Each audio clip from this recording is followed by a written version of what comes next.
வாசிச்சது மூலமா நம்ம கத்துக்கலாம். ஸோ இன்னைக்கு நம்ம தியானிக்க போற பாடம் பார்த்தீங்கன்னா, பாடத்துக்குரிய ஆதார வசனம் படிக்கலாம். 1 கொரிந்தியர் 11ஆம் அதிகாரம் 33ஆம் வசனம். 1 கொரிந்தியர் 11ஆம் அதிகாரம் 33ஆம் வசனம். ஆகையால் என் சகோதரரே, நீங்கள் போஜனம் பண்ண கூடி வரும்போது ஒருவருக்காக ஒருவர் காத்திருங்கள். ஸோ கண்டிப்பா நம்ம வாழ்க்கையில போஜனம் பண்ணக்கூடி வரும்போது ஒருவருக்காக ஒருவர் என்ன பண்ணணும்? காத்திருக்கும். அதனால யாரை விட்டு போட்டு என்ன பண்ணக்கூடாது? நம்ம சாப்பிட கூடாது. எப்போ உட்கார்ந்தாலும் சாப்பிட உட்கார்ந்தாலும் என்ன பண்ணுங்களாமா? இது சொல்றது அங்க இருந்து வந்தீங்களா பிரதர்?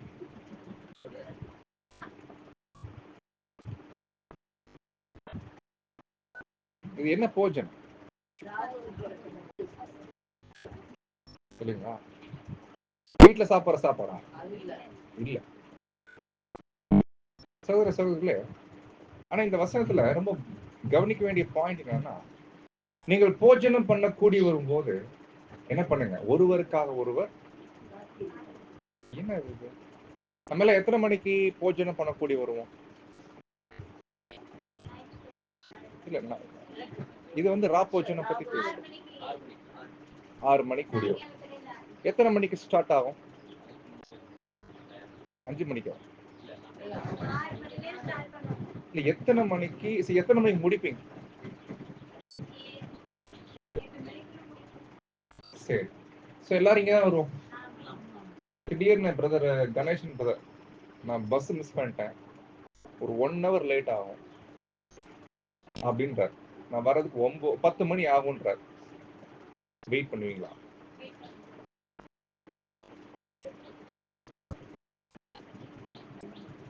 இந்த வசனம் என்ன சொல்லுது?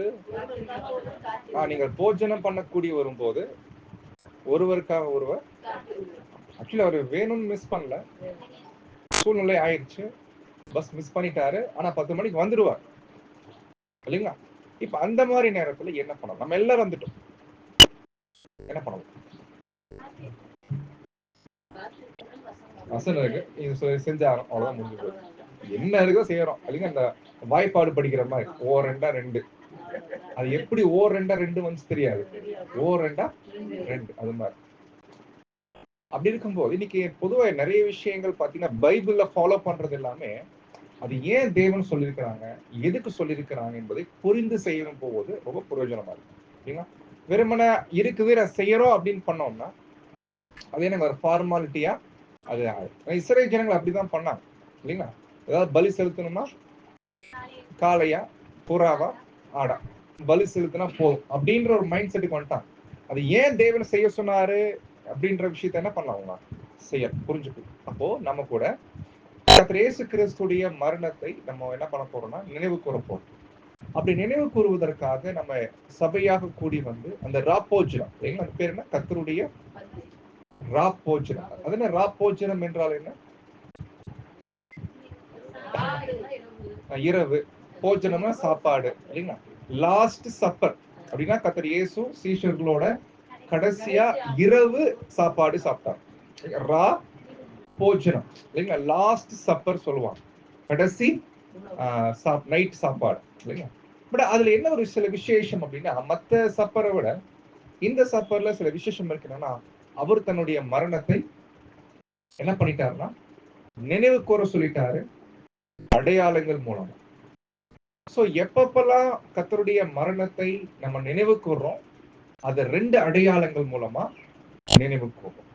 அப்போ கர்த்தருடைய மரணத்தை நினைவு கூர்வது என்பது அந்த 2 அடையாளங்கள் ரொம்ப முக்கியமானது. ஒண்ணு என்னங்களாமா? ஒண்ணு அப்பம், இன்னொன்னு திராட்சை ரசம். அப்ப இந்த 2 அடையாளங்களை நம்ம வச்சு என்ன பண்றோம்னா கர்த்தருடைய மரணத்தை நினைவு கூர்றோம்.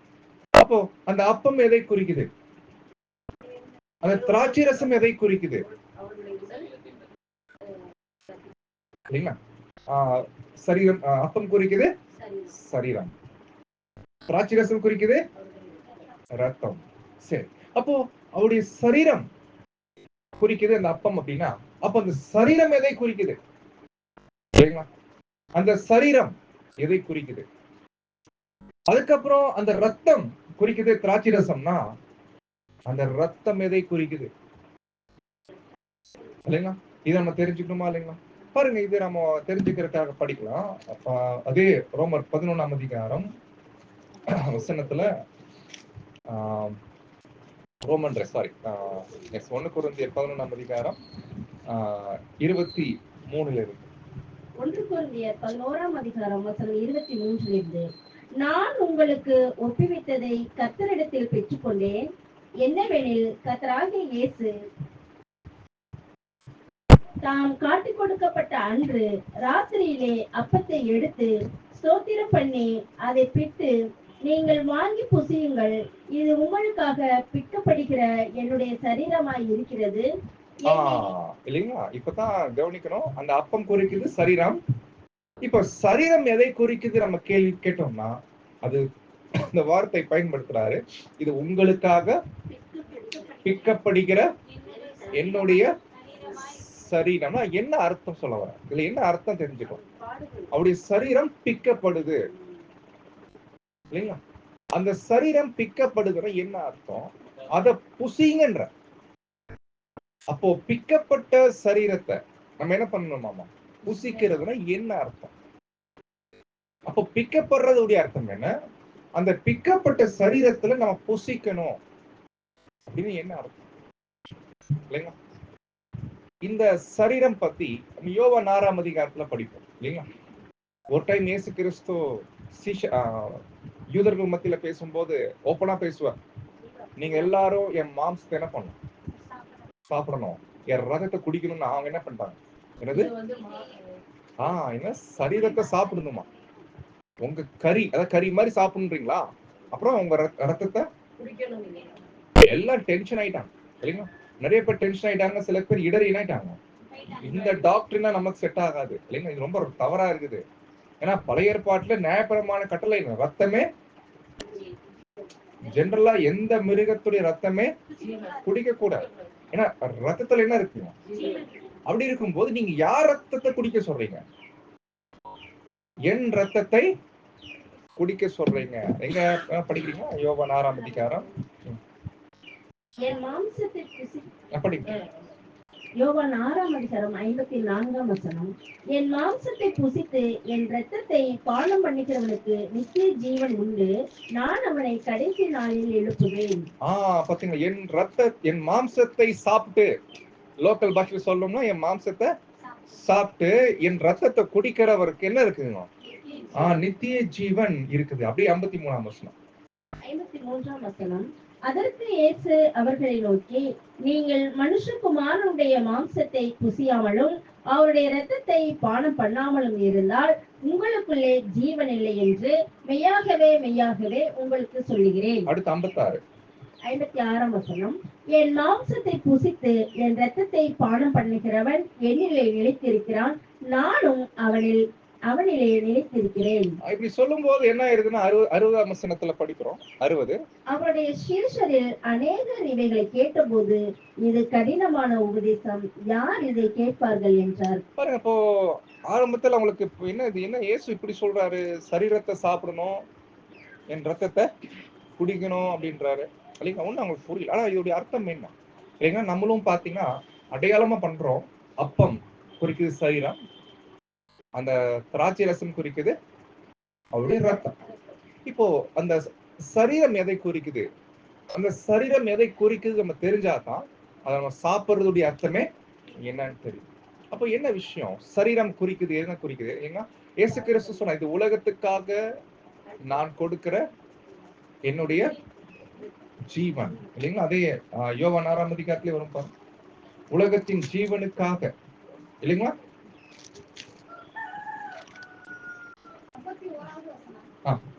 நானே வானத்திலிருந்து எங்கள் ஜீவ அப்பம், இந்த அப்பத்தை புசிக்கிறவன் என்னென்னைக்கும் பிழைப்பான், நான் கொடுக்கும் அப்பம் உலகத்தின் ஜீவனுக்காக நான் கொடுக்கும் என் மாம்சமே. அப்ப என்ன அர்த்தம், உலகம் ஜீவன் பெற்றுக்கொள்றதுக்காக, ஜீவனுடைய அர்த்தம் என்ன, லைஃப் இல்லைங்களா? உலகம் லைஃப் வாங்குறதுக்காக நான் என்ன பண்றேன், என் மாம்சத்தை கொடுக்கிறேன்னா என்ன அர்த்தம் குறிக்குது, உலகம் வாழ்க்கை வாங்குறதுக்காக என் வாழ்க்கை என்ன பண்றேன், நான் கொடுக்கிறேன், என்னுடைய லைஃப நான் கொடுக்கிறேன். அப்போ மாம்சம் பிக்கப்படுறது குறிக்குது, ஆண்டவராக இயேசு தம்முடைய ஜீவனை, ஜீவன் என்ற வார்த்தைக்கு அர்த்தம் என்னன்னா ஆங்கிலத்துல லைஃப். லைஃப்னா இந்த உலகத்துல வாழ்றதுக்கான உரிமை பெற்ற நபர் யார்? நம்மளா? இந்த பூமியில வாழ்றதுக்கு ரைட்ஸ் நமக்கு இருக்கா? இல்லைங்களா? பிறக்கிறதுக்கு ரைட்ஸ் இல்ல, வாழ்றதுக்கு ரைட்ஸே இல்ல. ஏன்? ஏன்னா இந்த பூமி கெட்டு போன பூமியானா இல்ல, இது நல்ல பூமி தான். ஆனா இந்த பூமியில இருக்கிற நாம யாரு? பாவிகள் இல்லைங்களா? சரீரத்துல பாவம் வாசம் செய்யுது இல்லைங்களா? அப்ப பாவிகளுக்கு வாழ்றதுக்கான ரைட்ஸே இல்ல. ஆனா இந்த பூமியில வாழ்றதுக்கான உரிமை பெற்ற ஒரே நபர் யாருன்னா யாருங்க? நம்முடைய ஆண்டவராகிய. அப்போ அவர் என்ன பண்ணிட்டாருன்னா, என்னுடைய இந்த உரிமைய நான் யாருக்கு கொடுக்கேன்? உலகத்துக்காக கொடுக்கேன். உலகம் ஜீவனை இழந்துட்டாங்க. ஆதாம் பண்ண பாவத்தினால உலகம் ஜீவனை இழந்துட்டாங்க. இப்ப இந்த உலகத்துக்காக என்னுடைய லைஃப் நான் என்ன பண்றேன்? நான் தியாகம் பண்றேன். அதுக்கு பேர் சாக்ரிஃபைஸ் இல்லைங்களா? தியாகம். தியாகம் என்ற வார்த்தை சாக்ரிஃபைஸ். உலகத்தின் ஜீவனுக்காக இயேசு கிறிஸ்து தன்னுடைய ஜீவனை தியாகம் செஞ்சாங்க. அப்போ அவருடைய லைஃப் நமக்கு கொடுத்துட்டார். கரெக்டுங்களா? அது எப்படி கொடுத்துட்டாரு? அதை பிக்கிறது கிடையாலம் என்னன்னா, அந்த லைஃப தியாகம் பண்ணிட்டாரு, இழந்துட்டார், நமக்காக இழந்துட்டாரு, கொடுத்துட்டார். இப்ப அது வாங்கி சாப்பிடுற நாமம் எதை குறிக்குது? நாமம் அந்த பெற்றுக்கொண்ட ஜீவனை நம்ம என்ன பண்ணிக்கிறோம்?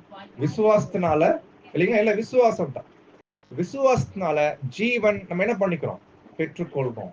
அதனாலதான் பைபிள், நம்ம பைபிள் படிக்கிறோம். ரெண்டு பைபிள்ல உலகத்தின் ஜனங்கள் ரெண்டு வகையா பிரிக்கலாம். மரித்தோர் இல்லைங்களா? மரித்தோர் குறிக்கிறாங்க, எல்லாரும் மரித்தோர். இன்னொரு வசனம் ஜீவனுள்ளோர். யாருங்க? ஜீவனுடையவர் யாருங்க? யாரெல்லாம் கர்த்தர் இயேசு மேல விசுவாசம் வச்சிருக்கிறாங்களோ அவர்னால ஜீவன் பெற்றிருக்கிறாங்க இல்லைங்களா? இப்ப நம்மள யாருங்க? ஜீவன் பெற்றவர் இல்லைங்களா? அந்த விசுவாசம் இருக்கணும் இல்லைங்களா? கர்த்தர் மூலமா ஜீவன் நமக்கு கிடைச்சிருக்குது. அவருடைய ஜீவன் நமக்காக கொடுத்திருக்கிறார். இப்ப நம்ம பிழைக்கிறது, நம்ம வாழ்றது நமக்காக இல்ல, யாருக்காக பிழைக்க வேண்டி இருக்குங்க? எஸ், நமக்காக மரிச்சு நமக்காக ஜீவன் கொடுத்தாரு இல்லைங்களா? அவருக்காக நீங்க என்ன பண்ணுங்க? வாழுங்க. அப்படித்தான். இப்போ இது என் லைஃப் இல்ல இல்லைங்களா? யார் லைஃப்? இப்ப நான் என்ன சொல்லக்கூடாது, என் லைஃப் நான் என் இஷ்டப்படி வாழ்வேன்னு என்ன பண்ண முடியாது, சொல்ல முடியாது. சொல்லலாம் எப்போ? முன்னாடி இல்லைங்களா? ஆனா இப்போ என்னுடைய லைஃப் என்று என்ன பண்ண முடியாது, என் சௌரியத்துக்கு நான் என்ன பண்ண முடியாது. ஏன்னா இந்த லைஃப் யார் கொடுத்திருக்கா? அப்போ கர்த்தர் கொடுத்திருக்கிறாரு. அப்போ இதை நினைச்சுதான் நம்ம என்ன பண்றோம்? அந்த அப்பத்தை என்ன பண்றோம்? விட்டு இல்லைங்களா? சரி, அடுத்த பாயிண்ட். முதல் பாயிண்ட், தன் ஜீவனை நமக்காக சாக்ரிஃபைஸ் பண்ணிட்டார். கரெக்டுங்களா? செகண்ட் பாயிண்ட் என்ன கேட்டா, அந்த ரத்தம். அந்த ரத்தத்தை பத்தி என்ன சொல்றாரு? திராட்சை ரசம் இல்லைங்களா? அடையாள பாஷை, அடையாளத்துல திராட்சை ரசம். அதுக்கு என்ன சொல்றாரு? படிக்கலாம். 1 கொரிந்தியர் 11ஆம் அதிகாரம் அப்படி படிக்கலாம்.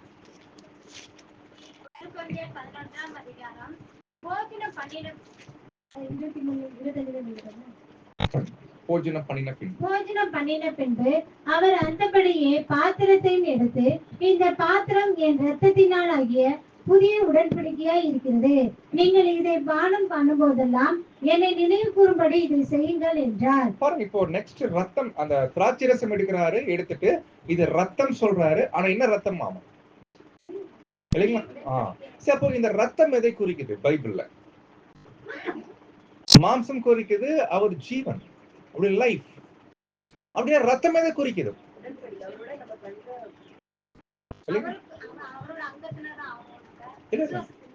அந்த வார்த்தையை படிங்க, மாடி படிங்க. அது என்ன ரத்தம்ன்றாரு? போஜன பண்ண பின்பு அந்த பாத்திரத்தை எடுத்து, இந்த பாத்திரம் என் இரத்தத்தினால் ஆகிய புதிய உடன்படிக்கையாய் இருக்கிறது. பாருங்க, இது இங்க இதை விட மத்தேயுல இன்னும் ரொம்ப தெளிவா இருக்கும். படிக்கலாம். மத்தேயு 26ஆம் அதிகாரங்க 26 27 26 27. மத்தேயு 26ஆம் அதிகாரம் 27 முதல். பின்பு பாத்திரத்தையும் எடுத்து ஸ்தோத்திரம் பண்ணி அவர்களுக்கு கொடுத்து, நீங்கள் எல்லாரும் இதிலே பானம் பண்ணுங்கள். இது பாவ மன்னிப்பு உண்டாகும்படி அநேகருக்காக சிந்தப்படுகிற புதிய உடன்படிக்கைக்குரிய என்னுடைய இரத்தமாய் இருக்கிறது.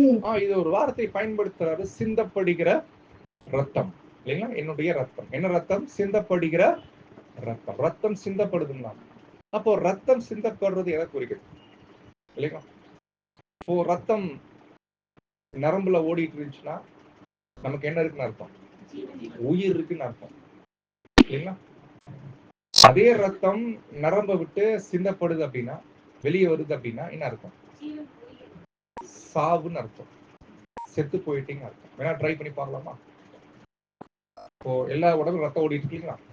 சும்மா நரம்ப கட் பண்ணி பார்க்கலாமா? ரத்தம் வெளியே போச்சுன்னா என்ன ஆகுதுன்னு பார்க்கலாமா? ரத்தம் சிந்தப்படுது அப்படின்னா டெத். கரெக்டுங்களா? இப்ப இயேசு கிறிஸ்து என்ன சொல்றாருன்னா, எல்லாருடைய பாவங்களுக்காக நான் என்ன பண்றேன்? மரிக்கிறேன். கரெக்டுங்களா? மரிக்கிறேன். பாருங்க, ஆக்சுவலி ஃபர்ஸ்ட் விஷயம், உலகம் ஜீவனை இழந்தாங்க. ஜீவனை எதனால இழந்தாங்க? பாவத்தினால். இப்ப ஜீவன் கொடுத்துட்டார், ஆனா என்ன இருக்குது? இன்னும் பாவம் இருக்கு. இப்ப பாவத்தை என்ன பண்ணணும்? அவரு கழுவணுமா இல்லைங்களா? அதுதான் தன் ரத்தத்தை என்ன பண்ணாரு? இது அநேகருடைய பாவங்களுக்காக சிந்தப்படுகிற என்னுடைய ரத்தம். அப்போ பாவத்தை கழுவணும், அதே நேரத்துல ஜீவன் ரெண்டு விஷயமே அங்க இருக்குது. அப்போ கர்த்தர்கிட்ட இருந்து ஜீவனே வாங்குறோம், அதே நேரத்துல பாவ மன்னிப்பையும் வாங்குறோம். கரெக்டுங்களா? அப்ப பாவ மன்னிப்பு கிடைக்குது, பாவ மன்னிப்பு கிடைக்கிறதுனால ஜீவனும் கிடைக்குது. சரி, அப்போ இதுதான் நம்ம பார்க்கும்போது இது நாம பண்றதுக்காக இங்க வரோம். இப்படி கர்த்தருடைய மரணத்தை நினைவு கூறுவதற்காக, கர்த்தர் நமக்காக பண்ணிட்ட தியாகம் மற்றும் அவருடைய அந்த பலி, அந்த மரணம், இதெல்லாம் நம்ம நினைவு கூறும் போது, நம்ம எல்லாரும் ஒண்ணு சேரும் போது, அந்த நேரத்துல ஒரு பிரதர் லேட்டா வந்துடுவார். இப்ப நம்ம என்ன பண்ணுங்களாமா? ஒருவருக்காக ஒருவர் காத்து அர்த்தம் என்ன இல்லைங்களா? இது எப்படி புரிஞ்சுக்கணும் அப்படின்றத நம்ம கண்டுபிடிக்கணும்னா, இப்போ பவுல் இந்த டாபிக் எங்க இருந்து ஸ்டார்ட் பண்றாருன்னா, நீங்க படிக்கலாம் 1 கொரிந்தியர் 11ஆம் அதிகாரத்துல. அவர் இந்த 11ஆம் அதிகாரத்துல 3 விஷயம் பேசுவாரு. அதுல 3வது விஷயம் தான் நம்ம இன்னைக்கு அதை நம்ம பார்க்க வேண்டியிருக்குது. வசனம் நீங்க எங்க இருந்து ஸ்டார்ட் பண்ணலாம்னா, பாருங்க, நீங்க 20ல இருந்து படிங்க. 1 கொரிந்தியர் 11ஆம் அதிகாரம் 20ஆம் வசனம் முதல். இல்ல, நீங்க 18ல இருந்து படிங்க. 18ஆம் வசனம் முதல். முதலாவது, நீங்கள் சபையிலே கூடி வந்திருக்கும் போது உங்களில் பிரிவினைகள் உண்டு என்று கேள்விப்படுகிறேன். ஆமா, கண்டிப்பா. ஒரு எக்லீஷியா என்ன? சபை இல்லைங்களா? சபைக்கு கிரீக் வேர்டு எக்லீஷியா. இப்ப எக்லீஷியால இருக்கக்கூடிய சபையார் மத்தியில என்ன காணப்படுதுங்களாமா? பிரிவினைகள். இப்ப சொல்லுங்க, இந்த எக்லீஷியால பிரிவினை இருக்கா? இங்கதான் பிரிவினை இருக்கா? பிரிவினைனா வேற ஒண்ணும் இல்லைங்க, சகோதர சகோதரருக்குள்ள கேப் இல்லைங்களா? கேப் அந்த மாதிரி விஷயங்கள் இருக்குங்களா? இல்லைங்களா?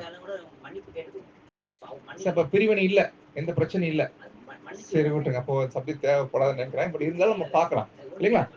பிரிவினைகள் உண்டென்று கேள்விப்படுகிறேன், சிலவற்றை கேள்விப்படுறாரு, சில விஷயத்த ஆமா தெரியுது அப்படி சொல்லி என்ன சொல்றாரு பாருங்க.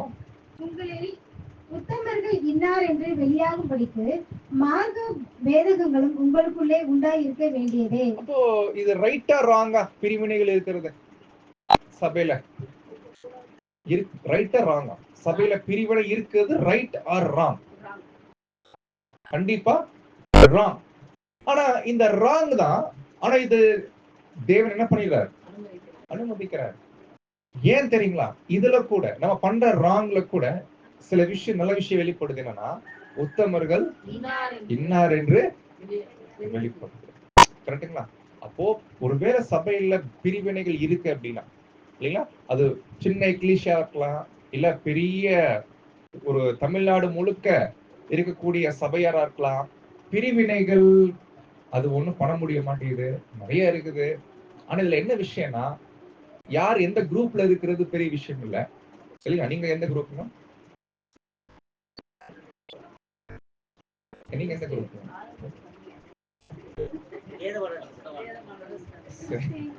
அப்போ ஆமா, குரூப்ன்ற விஷயம் ராங் இல்லைங்களா? அப்படி இருக்கவே கூடாது இல்லைங்களா? நான் இவரை சேர்ந்தவரு, நான் அவரை சேர்ந்தவரு அப்படின்னு என்ன பண்ணக்கூடாது, இருக்கக்கூடாது. ஏன்னா என் பேரை வச்சு ஆரம்பிச்சிடலாங்களா இல்லைங்களா? அப்படி எதுவுமே இருக்கக்கூடாது. ஆனா இன்னைக்கு இருக்குது நம்ம மத்தியில இல்லைங்களா? இப்போ என்ன, இப்போ எப்படி போயிட்டு எங்க இருக்கிறத கொஞ்சம் பெருமையா இருக்கு இல்லைங்க, அதுதான் போயிட்டு இருக்கு இல்லைங்களா? எந்த இடத்துல இருந்தா கொஞ்சம் நல்லா இருக்கும் இல்லைங்க, அது போயிட்டு. ஆனா என்னன்னா, பிரிவினைகள், மார்க்க பேதங்கள் ராங். ஆனா அது வேண்டியதா இருக்குது.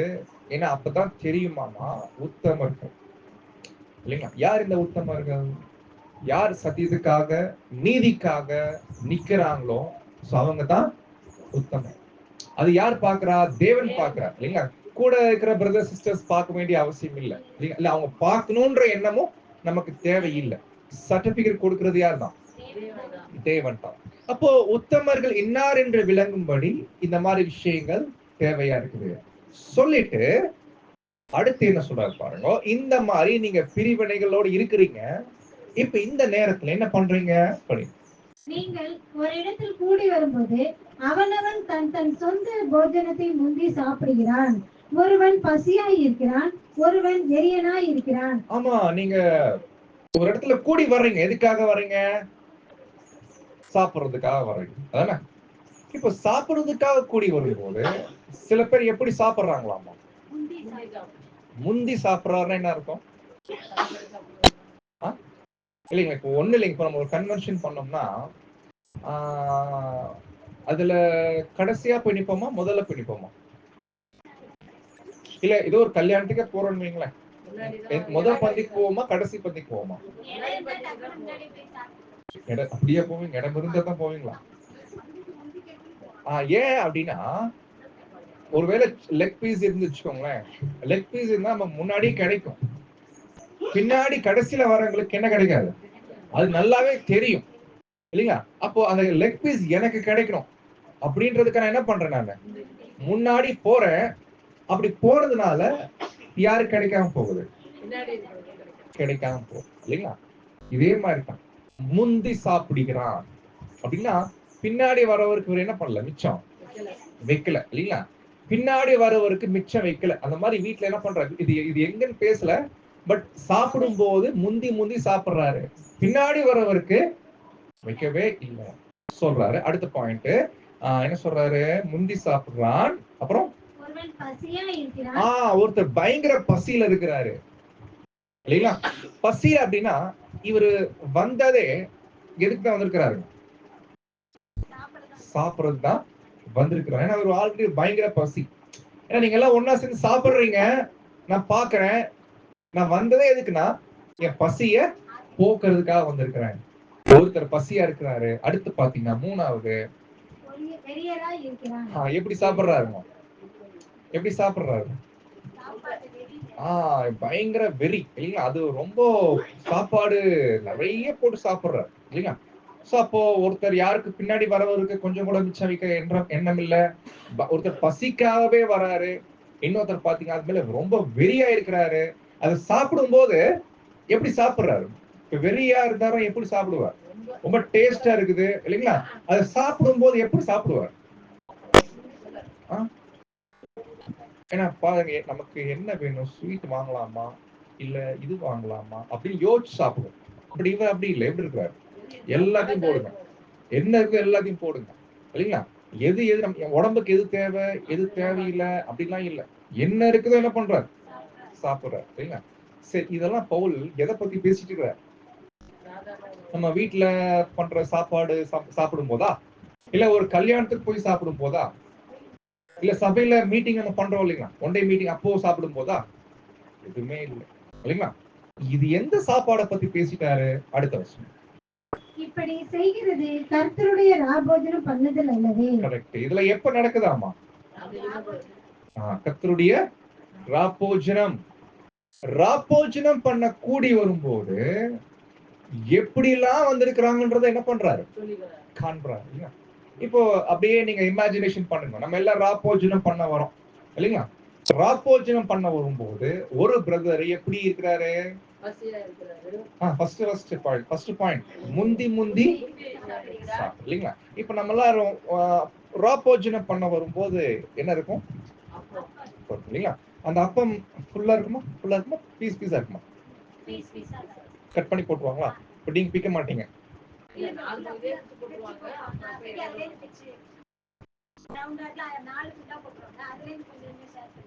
அப்படிங்களா? சரி சரி, அப்போ கர்த்தர் இயேசு கிறிஸ்து அடையாளமா இருக்கக்கூடிய அந்த அப்பம் இல்லைங்களா? அந்த மாம்சத்துடைய அடையாளமா இருக்கக்கூடிய அப்பம், அத பிச்சு சாப்பிடுவோம் இல்லைங்களா? இப்போ நீங்க பிக்கும் போது எவ்வளவு பிப்பீங்க? கொஞ்சம் பிப்பீங்க, கரெக்டுங்களா? இப்போ என்ன பண்றாருன்னா இவர் முந்தி சாப்பிடுறாருன்னா என்ன அர்த்தம்? கண்டிப்பா அது கடைசியில இருக்கக்கூடிய பிரதருக்கு என்ன இருக்கும்? அது ஒரு துண்டு இருக்கணும். ஆனா இவர் என்ன பண்றது இல்லை. அப்ப எவ்வளவு பிப்பான்னு நினைக்கிறீங்க? இவர் பிக்கும் போதே கொஞ்சம் எக்ஸ்ட்ரா என்ன பண்ணுவாரு? நிறைய சாப்பிட்டா நிறைய ஜீவன் போகும் இல்லைங்களா? அப்படி நினைச்சு சாப்பிடுவோம் இல்லையா? முந்தி சாப்பிடுறாரு, பின்னாடி வரவருக்கு என்ன பண்றது இல்ல, வைக்கிறது இல்ல. ஒண்ணு. ரெண்டாவது பாயிண்ட், ஒருத்தருக்கு பசி. நான் ராப்போஜனம் பண்றது வர்றதுக்கு எது தெரியுங்களா வந்தேன்? நீங்க நினைச்சிட்டு இருக்கிறீங்க நான் காலையில இருந்து வேலை பார்த்துட்டு பசியில இருக்கேன், ஏதாவது என்ன சாப்பிடலான்னு பார்த்தா ஒண்ணு கிடைக்கல. நல்ல வேலையை நீங்க என்ன பண்றீங்க? சாயங்கால நேரத்துல சபையா கூடி அப்பத்தையும் திராட்சரசம் சாப்பிடுறீங்க, பசிக்கு நல்லதா போச்சு சொல்லி என்ன பண்றாரு? அதை உட்கார்ந்து சாப்பிடும் போது எப்படி சாப்பிடுறாரு?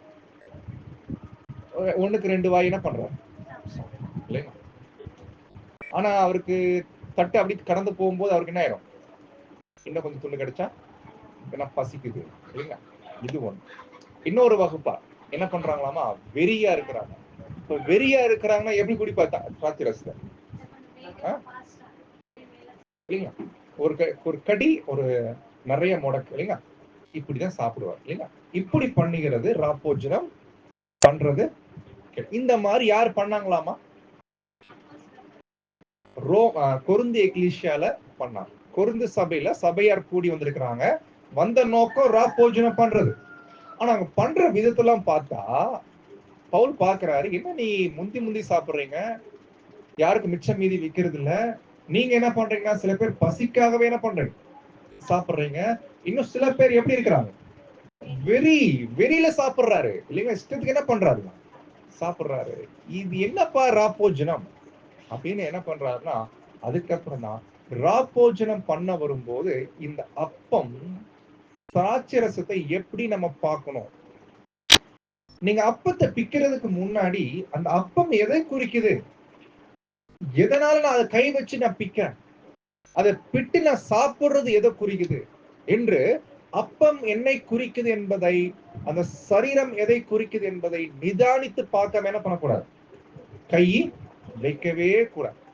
அதே போல திராட்சை ரசம், அந்த திராட்சை ரசம் குறிக்குது ரத்தம், எதை குறிக்குது என்று நிதானித்து பார்க்காம என்ன பண்ணக்கூடாது, பங்கெடுக்கவே கூடாது. அப்படி ஒருவேளை பங்கெடுத்தோம்னா அதுக்கு பேர் என்ன சொல்றாரு? அபாத்திரம் இல்லைங்களா? சொல்றாரு பாருங்க. அடுத்த எங்க படிக்கிறோம்? 1 கொரிந்தியர் 11ஆம் அதிகாரம் 29 படிக்கும். 1 கொரிந்தியர் 11ஆம் அதிகாரம் 29 முதல், என்னத்தினால் எனில் அபாத்திரமாய் போஜனம் பானம் பண்ணுகிறவன். ஆமா, அபாத்திரமாய் பண்றதுன்னா என்ன இல்லைங்களா? அபாத்திரம் இல்லைங்களா? இப்ப நம்ம வரக்கூடிய ஏப்ரல் 11ங்களா எல்லாம் பண்ண போறோம். அபாத்திரமா பண்ணுவோமா பண்ண மாட்டோமா? பண்ண மாட்டோம் இல்லைங்களா? பட் அபாத்திரம்னா என்னன்ற சொல்றாரு. போஜனம் பானம் பண்ணி என்னத்தினால் எனில் அபாத்திரமாய் போஜனம் பானம் பண்ணுகிறவன் கர்த்தருடைய சரீரம் இன்னதென்று நிதானத்தை அறியாததினால் தனக்கு ஆக்கினை தீர்ப்பு வரும்படி போஜனம் பானம் பண்ணுகிறான். பாத்தீங்களா? அப்ப என்ன வந்துருங்களாமா? அது என்னன்னே நிதானித்து தெரியாம கர்த்தருடைய சரீரம் இன்னதென்று என்ன பண்ணல, அவரு நிதானிக்கல. கரெக்டுங்களா? அதனால அந்த வரக்கூடிய ஏப்ரல் 11 அன்னைக்கு அப்பம் வரும்போது நம்ம என்ன பண்ணுமா? அப்பம் அது என்னன்னு நிதானிக்கணும். ஒன் வேர்ட் ஆன்சர் மாதிரி நீங்க பண்ணவே கூடாது. அப்பம் எதை குறிக்குது? சரீரம், முடிஞ்சு போச்சு அப்படின்னா அது பேர் என்ன இல்லைங்க, அதுக்கு பேர் நிதானித்து அறிகிறது அல்ல. அப்பம் குறிக்குது சரீரம் தான். பட் சரீரம் என்ன குறிக்குது? அது ஏன் அவரு பிக்கிறாரு? அந்த சரீரம் பிக்கப்படுவதுடைய அர்த்தம் என்ன? எப்படி இயேசு கிறிஸ்து தன்னுடைய சரீரத்தை பிட்டாரு இல்லைங்களா? அது என்ன விஷயம்? நிதானித்து அதை என்ன பண்ணுங்களாமா? அத பருக்கணும். இது தெரியாம, என்னன்னே புரியாம, சும்மா அது ஏதோ பரிசுத்தமா இருக்குது அப்படின்னு நம்ம சாப்பிட்டாலோ, இல்ல ஏதோ அது சரீரமா இருக்குது என்று சாப்பிட்டாலோ, அது எந்த பிரயோஜனமே, அது என்னதென்று நிதானித்து அறியணும். இது ஒண்ணு. அதே போல திராட்சை ரசம், அதுவும் நிதானிக்கணும். அது ஏன் திராட்சை ரசம்? அந்த ரசம் எப்படி பிழியப்பட்டுச்சு? ஒரு பழத்துலயா? நிறைய பழங்கள். சோ நிறைய திராட்சை பழங்களால பிழியப்பட்டு ஜூஸ் எடுத்து அது ஒரு பாத்திரத்துல வார்த்து என்ன பண்றாங்க? ஒரே பாத்திரத்துல நம்ம எல்லாரும் என்ன பண்றோம்? பருகிறோம். இதனுடைய அர்த்தம் என்ன என்பதை நிதானித்து பங்கெடுக்கும் போதுதான் அது பாத்திரமா இருக்கும். இல்லைன்னா அது இல்லைங்களாமா, அபாத்திரமா போயிடும். சோ இதெல்லாம் பவுல் என்ன பண்றாருன்னா அப்படியே பேஸ்ட் வந்துட்டு இருக்கிறாரு. அப்படி பேஸ்ட் வந்துட்டு இருக்கும் போதுதான் ஆரம்பத்திலே சொல்லிட்டாரு, உங்களுக்குள்ள என்ன இல்ல, ஒரு ஒன்னஸ் இல்ல, ஒரு பிரிவினையா இருக்கிறீங்க. இல்ல பிரிவினை ஒரு படி மேல போய் ராப்போஜனம் பண்ற அன்னைக்கும் பிரிவினை காணப்படுது. எப்படி அப்படின்னா, நீங்க எல்லாரும் பங்கெடுக்கும் போது அது என்ன, அது என்னக்காக பங்கெடுக்கணும்னு ஒரே மைண்ட் என்ன பண்ணல யாருக்குமே இல்ல. ஏன்னா சில பேர் மைண்ட்ல பசி போக்கக்கூடிய சாப்பாடா இருக்குது, சில பேர் மைண்ட்ல வெறியா இருக்குது, சில பேர் நமக்கு தான் கிடைக்கணும் இல்லைங்களா, கடைசியில வேண்டாம். ஏன்னா ஜூஸ் மேல கொஞ்சம் நல்லா இருக்கும், கீழே போச்சுன்னா என்ன இருக்கும், அது ஒரு நல்லா இருக்கா, டேஸ்ட் ஒரு மாதிரி இருக்காது இல்லைங்களா. சோ அப்படிதான் பாக்குறாங்களே ஒளி, இது என்னப்பா அர்த்தம் என்று தெரியாமலேயே அங்க பங்கெடுக்கிறாங்க. இப்ப நம்ம என்ன பண்ண போறோம்னா சகோதர சகோதரர்களே, இப்ப நம்ம அதிகமா போக்கஸ் பண்ண போறது அப்பம் மட்டும் தான் பண்ண போறோம். இந்த அப்பத்தை குறிச்சு மட்டும் நம்ம இன்னைக்கு பார்த்து முடிக்கலாம். இப்ப அப்பம் குறிக்குது கர்த்தர் இயேசு தன்னுடைய சரீரத்தை நமக்காக விட்டு கொடுத்தார். இது ஒரு பாயிண்ட். ரெண்டாவது, அந்த பிக்கப்பட்ட அப்பத்துல நாம என்ன பண்றோம்? கைய வச்சு என்ன பண்றோம் மாமா? அந்த பிச்சு சாப்பிடுறோம். அந்த பிச்சு சாப்பிடுறது எதை குறிக்கும்? நாம ஏன் கைய வச்சு பிச்சு சாப்பிடுறோம்? இதனுடைய அர்த்தம் என்ன இல்லைங்களா? அப்போ இதனுடைய அர்த்தம் என்ன கேட்டா, நமக்காக நம்முடைய கர்த்தர் தம்முடைய ஜீவனை நமக்காக தியாகம் செய்தது போல, நமக்காக தம்முடைய சரீரத்தை பிட்டது போல, நாமளும் நம்முடைய சரீரத்தை என்ன பண்ணணும்? பிக்கணும். நம்மளும் பிக்கணும். அதான் கை வச்சு நம்ம என்ன பண்றோம்? அது பிக்கிறோம் இல்லைங்களா? இது எல்லாமே அர்த்தம் இருக்கு. உங்களுக்குள்ள நீங்க பங்கிட்டு கொள்ளுங்கள் அப்படின்னு என்ன அர்த்தம்? பிக்கப்பட்ட அப்பத்துல எல்லாரும் என்ன பண்றாங்க? கை வச்சு அவங்களும் பிக்கிறாங்க, பிச்சு சாப்பிடுறாங்க. என்ன குறிக்குதுன்னா, இது நாமளும் பிக்கப்படணும். கர்த்தர் இயேசு எப்படி நமக்காக தம்முடைய ஜீவனை இழந்தாரோ, நாம் தேவனுக்காக சத்தியத்திற்காக நம்முடைய ஜீவனை அங்க இழக்கணும். அதிலும் மிக முக்கியமா உடன் சகோதர சகோதரிகளுக்காக ஜீவனை நம்ம இழக்கணும் இல்லைங்களா? அப்போ அந்த ஒரு அப்பத்துல கை வச்சு பிக்கக்கூடிய காரியத்தை பத்தி அப்போஸ்தலனாகிய பவுல் எங்க பேசுறாரு பார்க்கலாம். 10ஆம் அதிகாரத்துல நீங்க 17ஆம் வசனம், 1 கொரிந்தியர் 10:17. 1 கொரிந்தியர் 10ஆம் அதிகாரம் 17ஆம் வசனம். அந்த ஒரே அப்பத்தில் நாம் எல்லாரும் பங்கு பெறுகிறபடியால் அநேகரான நாம் ஒரே அப்பமும் ஒரே சரீரமாய் இருக்கிறோம். அது என்ன காமிக்குதுன்னா, அந்த ஒரு அப்பம் இல்லைங்களா, ஒரே அப்பத்துல எல்லாரும் என்ன பண்றது? 2 அப்பம் 3 அப்பம் எல்லாம் கிடையாது. ஒரே அப்பம். எத்தனை பேர் ஆட்கள் இருக்கிறாங்களோ அதுக்கு தகுந்த மாதிரி மாவை என்ன பண்ணிக்கிறோம்? ரெடி பண்ணி ஒரே அப்பமா சுட்டுறோம் இல்லைங்களா? அதை 2ஆ கட் பண்றோம் இல்லைங்களா? நடத்துற பிரதர் எப்படி நடத்துவாரு? அந்த அப்பத்தை தூக்கி பிடிச்சு அந்த வசனத்தை படிச்சு 2ஆ பிப்பார். குறிக்குது கர்த்தர் இயேசு நமக்காக பிக்கப்பட்டார். அந்த அப்பம் குறிக்குது பிக்கப்பட்ட அவருடைய சரீரம். ஆனா இப்ப அந்த சரீரத்துல கை வச்சு பிக்கும் போது இப்ப நம்ம என்ன ஆயிடுமாமா? அநேகரான நாம் அந்த ஒரே அப்பத்துல என்ன ஆயிரும்? ஒரே சரீரம் ஆயிரும். அப்படின்னா என்ன தெரியுங்களா அர்த்தம்? கர்த்தருடைய சரீரத்துல நம்ம எல்லாரும் என்ன ஆயிரும்? அங்கங்களாக ஆயிரும். கரெக்ட்டுங்களா? இப்ப எப்படி இயேசு நமக்காக தம்முடைய சரீரத்தை பிக்க கொடுத்தாரோ, அதே போல நாமளும் நம்முடைய சரீரத்தை நம்முடைய உடன் சகோதர சகோதரிகளுக்காக பிக்க கொடுக்கணும். அப்போ அந்த ஒரே அப்பத்துல கை வைக்கும் போது நம்மள என்ன ஆயிரமாமா? நம்மளா வேற வேற தான், அநேகர் தான். ஆனா அந்த அப்பத்துல கை வைக்கும் போது நமக்குள்ள என்ன வந்துருது? ஒரே சரீரம் ஆயிரும். அது கர்த்தருடைய சரீரம். இப்ப கர்த்தருடைய சரீரத்துல பிரிவினை இருக்குமா? கண்டிப்பா இருக்காது. பிரிவினை இருக்காது அப்படின்னா இப்ப சொல்லுங்க, இப்போ 2 பிரதர்ஸ்குள்ள பிரிவினை இருக்குது. 2 பிரதர்ஸும் பிரிவினையோட ஒரே அப்பத்துல கை வச்சாங்கன்னா அது என்ன அர்த்தம் ஆயிடும்?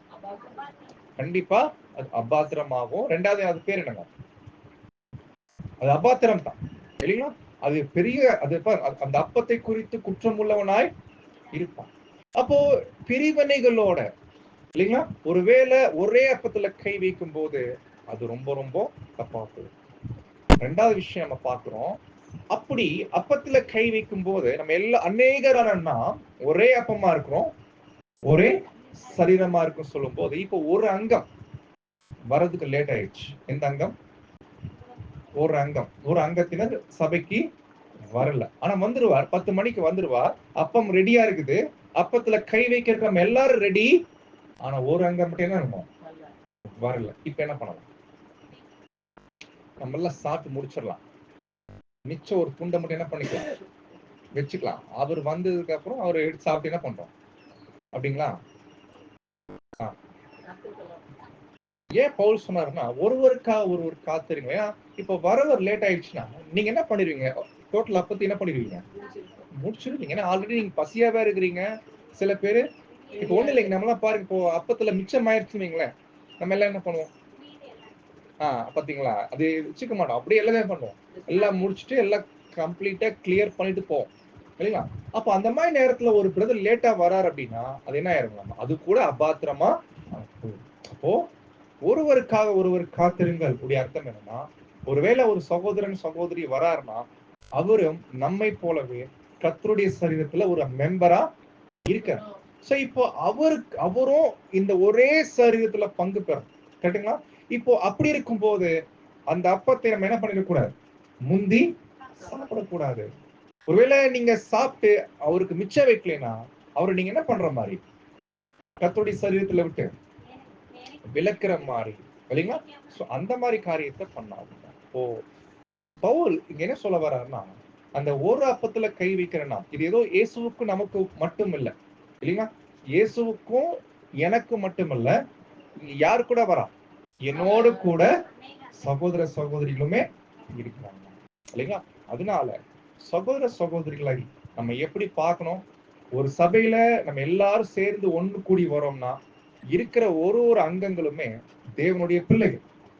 அவங்க விஷயத்துல நம்ம எப்படி நம்ம நடந்துக்கிறோம்?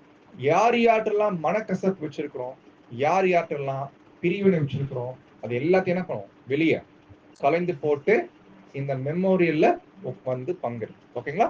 இப்ப நம்ம என்ன பண்ணலாம்? இதை மையமா வச்சு ஒரு சின்ன விஷயத்தை மட்டும் பார்த்து முடிக்கலாம். நம்ம ஏற்கனவே பார்த்தோம் சகோதர அன்பு இல்லைங்களா? சகோதர அன்பு அந்த வசனம் ஞாபகம் இருக்குங்களா? 1 பேதுருங்களா? பேதுரு 1 பேதுரு 1ஆம் அதிகாரம். படி. 1 பேதுரு 1ஆம் அதிகாரம் 22ஆம் வசனம்.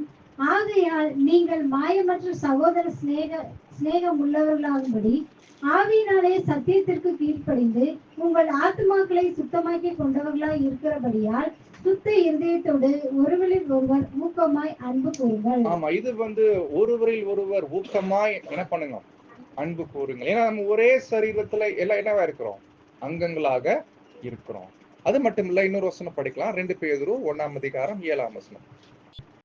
2 பேதுரு 1ஆம் அதிகாரம் 7ஆம் வசனம். தேவ பக்தியோடு சகோதர சிநேகத்தையும் சகோதர சிநேகத்தோட அன்பையும் கூட்டி வளருங்கள். கரெக்ட். சகோதர சிநேகத்தோட அன்பையும். சோ லாஸ்ட் டைம் நம்ம என்ன பார்த்தோம்? அன்பா சகோதர சிநேகமா? போன டைம் அன்பு பத்தி பார்த்தோம் இல்லைங்களா?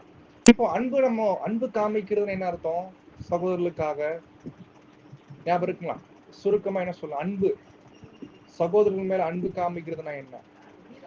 ரெண்டு விஷயம் பார்த்தோம், 2 விளக்கம் பார்த்தோம்.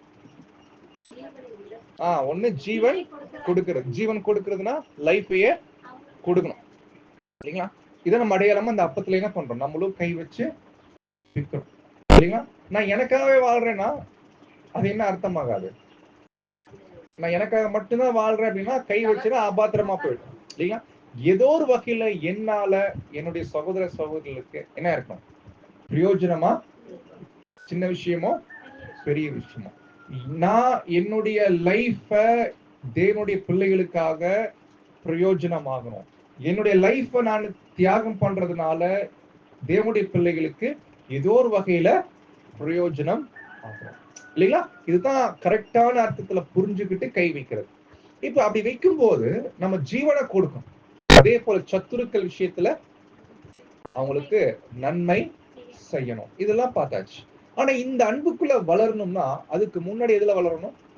சகோதர ஸ்நேகம். அது வேற இல்லைங்க.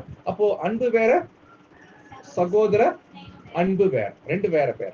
இப்ப நம்ம இன்னைக்கு பார்க்க போறது சகோதர அன்பு மட்டும் பார்க்கலாம். ஏன்னா இந்த சகோதர அன்பு என்னன்னே தெரியாம அப்பத்துல கை வச்சோம்னா அதுக்கு பேர் என்னங்க, பெரிய அபாத்திரமா போகும் சரிங்களா? சோ இன்னைக்கு நம்ம கற்றுக்கொள்ள பாடம்னா சகோதர அன்பு என்றால் பிரதர்லி. இங்க வரக்கூடிய கிரேக்க வார்த்தை ஃபீலியா இல்லைங்களாமா? ஃபீலியா. ஃபீலியா என்ற வார்த்தை என்ன மாதிரி குறிக்குதுன்னா, அந்த அன்புக்கு பொதுவா கிரேக்க வார்த்தை கொடுக்கக்கூடிய விளக்கம் என்னன்னா, அது ஒரு கடமை அன்பு சொல்லுவாங்க. கடமை அன்புனா ஆங்கிலத்துல டியூட்டி லவ் இல்லைங்களா? டியூட்டி லவ், அது ஒரு கடமை அன்பு. அப்போ கடமை அன்பு நமக்கு இருக்கலாம். கடமைக்கு அன்பு கூறலாம், கடமைக்கு அன்பு கூறலாமோ? கண்டிப்பா கூறணும். ஏன்னா அது கடமை. உங்க பசங்களுக்காக நீங்க அன்பு வைக்கிறீங்களா? அது உங்க கடமையா? ஆமா, அது கடமை. அப்போ உங்க பசங்க கேட்பாங்களா, சும்மா கடமைக்கு சாப்பாடு ஆக்கி போறீங்க அப்படியா? கடமை அந்த வார்த்தை நல்ல வார்த்தைங்க, அது கடமைங்க, அது என்னுடைய டியூட்டி, செய்ய வேண்டியது என்னுடைய கடமை. அது நம்ம ஆட்கள் அப்படி மீனிங்கே மாத்திட்டாங்க இல்லையா? கடமைக்கு அன்பு கூறாதுன்னு சொல்லிட்டாங்க இல்லையா? ஆனா கடமை அது செய்யணும், அது என்னுடைய கடமை இல்லைங்களா? பிள்ளைகளா இருந்தா, என் மனைவியா இருந்தா, என் கணவனா இருந்தா, பெற்றோர்களா இருந்தா என்னுடைய கடமை நான் செய்யணும். அன்பு கடமை. இப்ப இந்த கடமை அன்பு இப்ப எங்க வருதுன்னு கேட்டீங்கன்னா சகோதர சிநேகத்துல வருது. சகோதர அன்பு பாருங்க, இந்த சகோதர அன்பு பார்க்கும்போது பொதுவாக சகோதர அன்பு எப்படி வருதுன்னா, ஜென்ரலா எப்படி வருதுன்னா, கூட பிறந்தவங்க இருக்காங்க எல்லாரும், நம்ம எல்லாரும் போயிருக்காங்க, கூட பிறந்தவங்க இருக்காங்களா? இருக்கிறாங்களா? இருக்கிறாங்க. கூட அக்கா தங்கச்சி உங்களுக்கு இல்லைங்களா? பாருங்க, ரோட்ல ஒருத்தரை பாக்குறோம், வாங்க நம்ம வீட்டுக்கு வாங்க, கறி விருந்து செஞ்சு வச்சிருக்கேன் சாப்பிடுங்கன்னு கூப்பிடுவோமா, இல்ல கூட பிறந்தவங்க கூப்பிடுவோமா? வீட்டுக்கு சாப்பாடு இல்ல, கூட பிறந்தவங்க ரெண்டோ மூணோ அவங்கள கூப்பிடுவோமா, இல்ல ரோட்ல போற தெரிஞ்ச ஆளுங்க அவங்கள கூப்பிடுவோமா? ஏன்? எஸ், அதான், ஏன்னா அவன் கூட பிறந்தவன், எனக்கு கடமை இருக்குது, நான் அன்பு செலுத்த இல்லைங்களா? இதான் கடமை. அப்போ சகோதர அன்பு என்றால் என்னன்னு கேட்டா, அவர் என்னுடைய சகோதரனா இருக்கிறதுனால நான் என்ன பண்றேன், அவர் மேல அன்பு செலுத்துறேன் இல்லைங்களா? இது பேர் தான் சகோதர அன்பு. இப்ப இந்த சகோதர அன்பு தான் இப்போ நம்ம எங்க காண்பிக்க வேண்டியிருக்குன்னா, இங்க காண்பிக்க வேண்டியிருக்குது. ஆனா என்ன பிரச்சனை, நம்ம யாருமே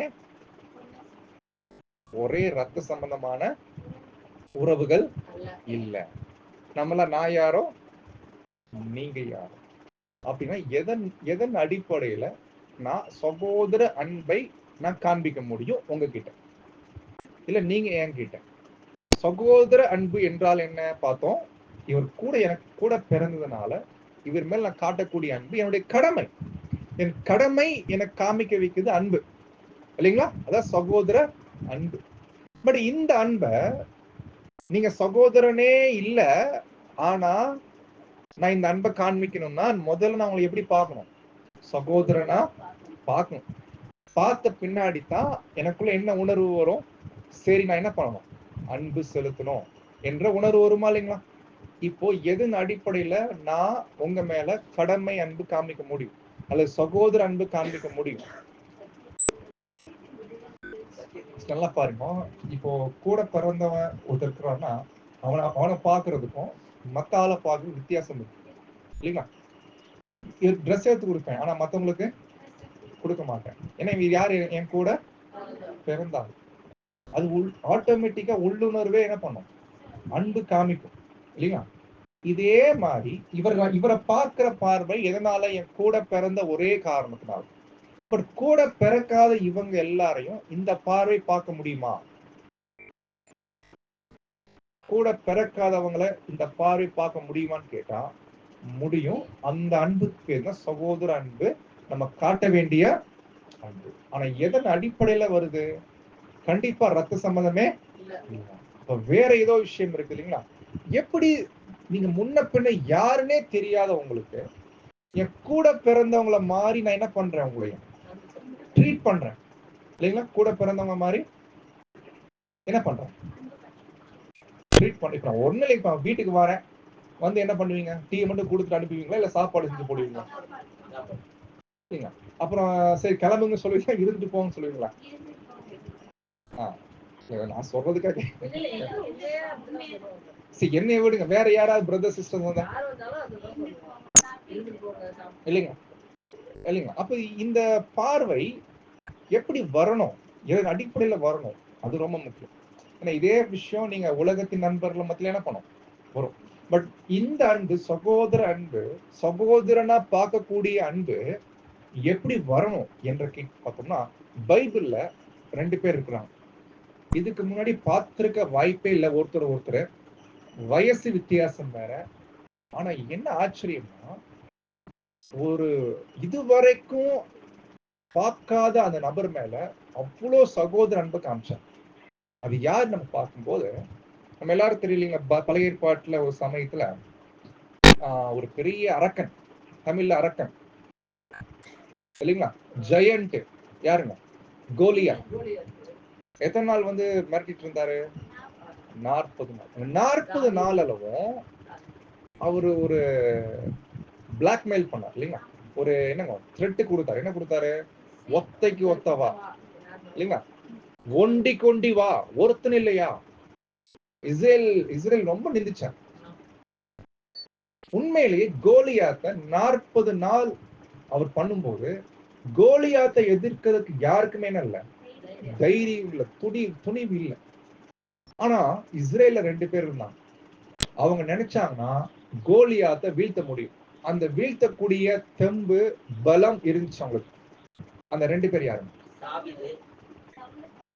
சவுல். சவுல்.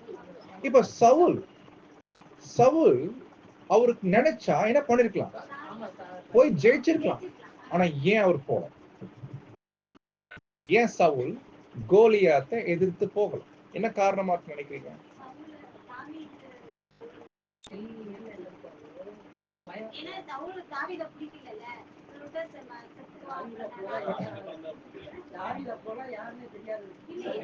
ரொம்ப சிம்பிள்.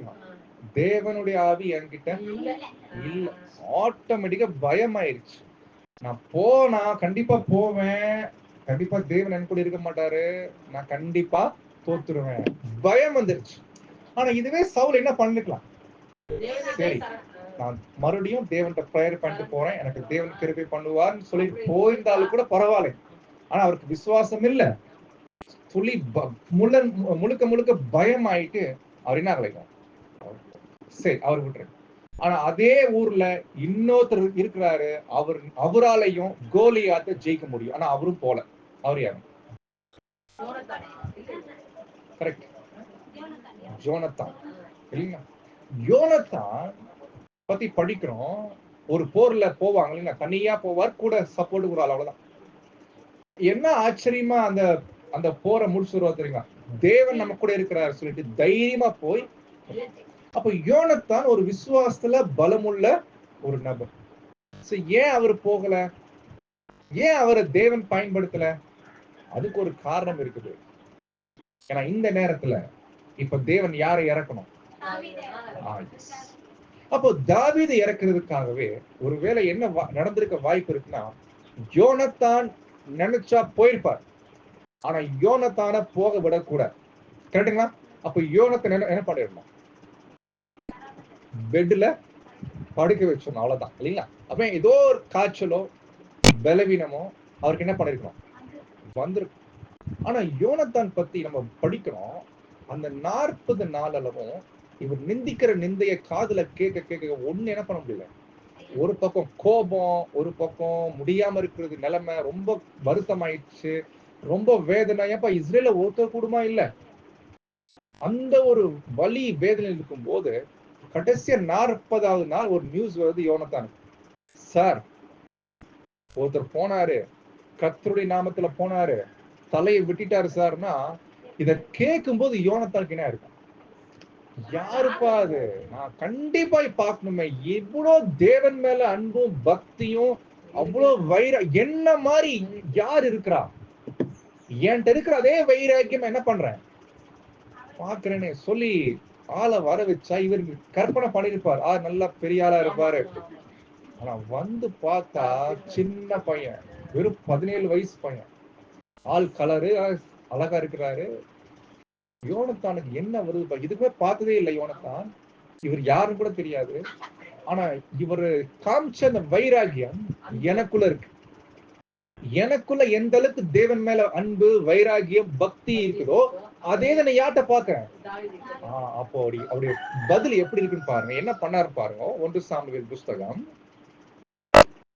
18ஆம் அதிகாரம் 1-3.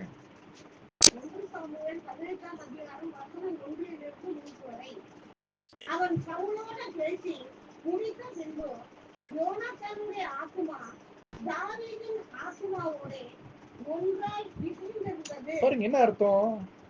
மைண்ட் ஒத்து போச்சு ரெண்டு பேருக்கும். என்ன ரீசன்? என்கிட்ட என்ன வைராகியம் இருக்குதோ அன்னைக்கு எப்படி அவ்வளோ பெரிய சத்துருக்களுடைய கூட்டத்துல யோனத்தான் போய் என்ன பண்றாரு? அவர் கேட்பார், சார் நம்மளால முடியுமா? கேட்கும்போது யோனத்தான் என்ன சொல்லுவார்? தேவன் பண்ணுவார் வா சொல்லி தைரியமா போவார். எல்லாத்தையும் வெட்டி சொல்லுவார். அதே வைராகியம் தாவீதை பார்க்கும் போது அவர் ரொம்ப அன்பாயிட்டாரு. படிங்க சார். பாருங்க, ஆக்சுவலி இவன் என் தம்பி, என் உயிர். என்ன அர்த்தம்? என் தம்பி. தம்பினா என்ன அர்த்தம்? என் உடம்புல ஓடுற அதே ரத்தம் தான். இதே பார்வை மத்த யார்ட்டையும் வைக்க மாட்டோம். கரெக்டுங்களா? யார்ட்ட வைப்போமா? வைக்க மாட்டோம். என்னன்னா என்ன, டீ வேணா வாங்கி கொடுப்போம், அவ்வளவுதான் இல்லைங்களா? ஆனா இந்த பார்வை, சகோதரன் மேல இருக்கக்கூடிய பார்வை வைக்க மாட்டோம். இப்ப இதே பார்வை யார் மேல வைக்கிறாரு? யோனத்தான், தாவீது. ரத்த சம்பந்தமே இல்ல, ஆனா இந்த உணர்வு வருதுன்னா அப்ப எது வந்து இணைச்சிருக்காங்க இல்லையா? அவங்களுடைய மைண்ட் இல்லைங்களா? அவங்களுடைய மைண்ட் எந்த அளவுக்கு தேவன் மேல சார்ந்து இருக்குது, அதுதான் ரொம்ப முக்கியம். அடுத்த பாயிண்ட்,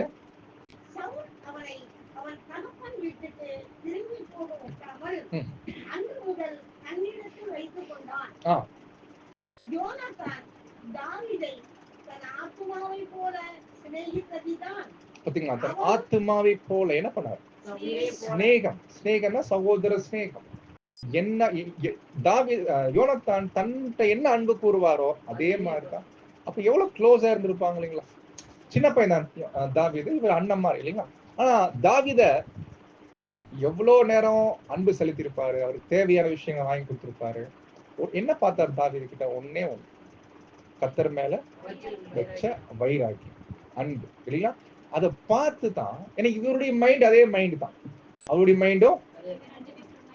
ஆனா இதே தாவீது மேல இன்னொருத்தர் பார்வை வேற மாதிரி இருந்துச்சு. ஏன் வேற மாதிரி இருந்துச்சு? அது பொறாமை இல்லைங்களா? என்கிட்ட இல்ல ஆனா உன்கிட்ட இருக்குது இல்லைங்களா? ஆனா இங்க அப்படி இல்ல, என்கிட்ட இருக்குது, என்ன மாதிரியே உன்கிட்ட இருக்குது. சோ அதுதான் விஷயம் இல்லைங்களா? அப்போ அவ்வளோ அன்பு காமிச்சு. அந்த அன்பு எந்த அளவுக்கு சாகும் போது கூட பாருங்க, தாவீது சொல்றாரு யோனத்தானை பத்தி. யோனத்தான் செத்த பின்னாடி என்ன சொல்றாரு பாருங்க. 2 சாமுவேல் 1ஆம் அதிகாரம் 26ஆம் வசனம்.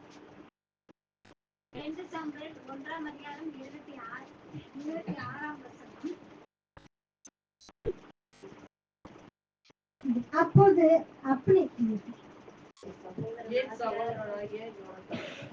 என் சகோதரனாகிய யோனத்தானே. என்ன வேர்டுங்க? என் சகோதரன், பிரதர், மை பிரதர் அப்படின்ற அர்த்தம். ரத்த சம்பந்தமே இல்லைங்க. தாவீது எப்படிதான் பார்த்திருக்கிறார்? அண்ணன், என் அண்ணன், என் சகோதரனாகிய யோனத்தானே, நீங்க எங்க மேல எவ்வளவு அன்பு வச்சீங்க தெரியுமா? நீங்க எவ்வளவு க்ளோஸா இருந்தீங்க தெரியுமா? இது என் யார்கிட்ட கூட கிடைச்சது இல்ல. படிங்க. என் சகோதரனாகிய யோனத்தானே, உனக்காக நான் வியாகுலப்படுகிறேன்.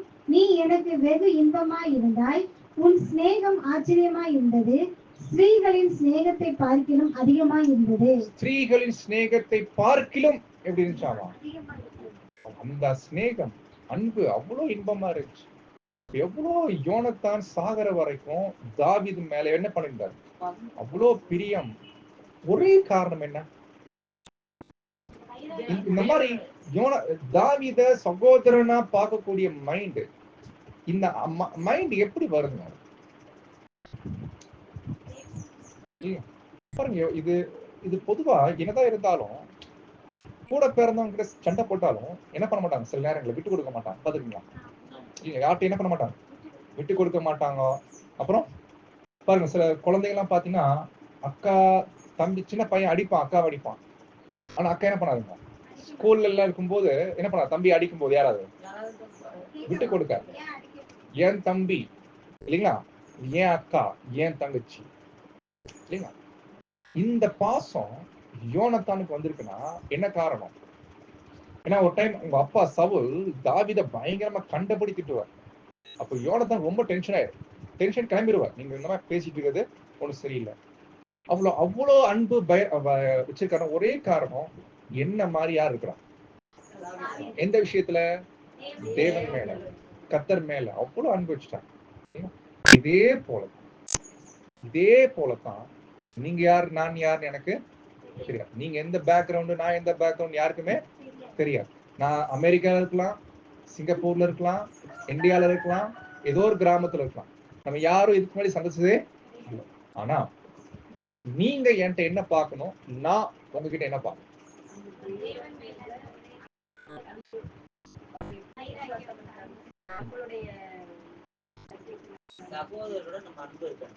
அது அன்பு வரணும்னா என்ன பண்ணணும் இல்லைங்களா? நான் உங்க மேல அன்பு வைக்கணும், சகோதர அன்பு வைக்கணும். நீங்களா என்னுடைய பிரதர் சிஸ்டர்ஸ், கூட பிறக்கலைனாலும் நீங்களா என்னுடைய பிரதர் சிஸ்டர்ஸ்.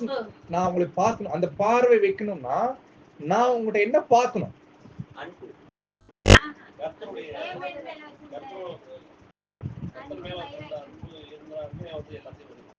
பாருங்க, ஒரு முறை இயேசு கிறிஸ்து சப்ஜெக்ட் பேசுறோம், பெரிய சப்ஜெக்ட் பேசிருக்காரு. டக்குன்னு சார் உங்க வீட்டுல இருந்து என்ன பண்ணிருக்காங்க? அவங்க அம்மா வந்திருக்கிறாங்க, உங்க கூட பிறந்தவங்க வந்திருக்கிறாங்க, உங்களுக்கு முக்கியமான விஷயம் பேசணுமாமா, வாங்க. நம்மள என்ன படிப்போம், போயிட்டு வந்துடுறேன் இல்லைங்களா? இல்லைங்களா? இப்ப ஒண்ணு இல்லைங்க, இப்போ நம்ம இங்க சப்ஜெக்ட் பேசிட்டு இருக்கிறோம். இப்போ யாராவது சொந்தக்காரர் வந்து நிக்கிறாரு, இந்த கூப்பிடுங்கன்னா இல்லைங்க, நான் போய் என்னன்னு பேசிட்டு வந்துடுறேன். இப்போ கர்த்தர் இயேசு என்ன ரிப்ளை கொடுக்கிறார்? என்னது? என்னது? பிரதர், அம்மா இங்க இருக்காங்கப்பா, இங்க பாரு. எப்படி தேவனுடைய வார்த்தைகளை கேட்கறதுக்கு எவ்வளவு வாஞ்சை, எவ்வளவு வைராகியம், எவ்வளவு அன்பு பாரு. இவங்க தான் என்னுடைய தாய், இவங்க தான் என்னுடைய பிரதர்ஸ் சிஸ்டர்ஸ். ஃபர்ஸ்ட் ப்ரிஃபரன்ஸ் யாருக்கு தான்? ஏன் என்ன இயேசு கிறிஸ்து என்ன பார்த்தாரு அவங்க கிட்ட? என்ன அவங்க பாருங்க, தேவனுடைய வார்த்தைகளை கேட்கறதுக்கு அவ்வளவு வாஞ்சி இல்லையா?